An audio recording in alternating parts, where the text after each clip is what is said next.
প্রিয় দর্শক, রিসেন্টলি একটা ভিডিও ভাইরাল হয়েছে পল্লীগ্রাম টিভির হিরো শফিককে নিয়ে, যেটি হয়তো শফিকের স্ত্রী বা শফিকের গার্লফ্রেন্ড, সে হয়তো কোনো হোটেলে ডেটে গিয়েছিল।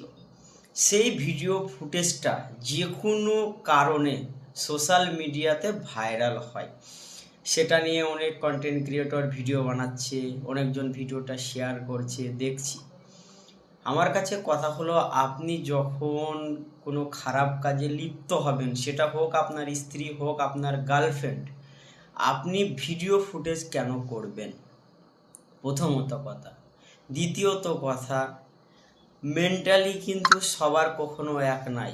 সুযোগের সদ্ব্যবহার সবাই করে, যেটি শফিকের সঙ্গে হয়েছে। হয়তো ওর বন্ধুকে বিশ্বাস করে দিয়েছিল, কিন্তু সে সোশ্যাল মিডিয়াতে ভাইরাল করে দিয়েছে।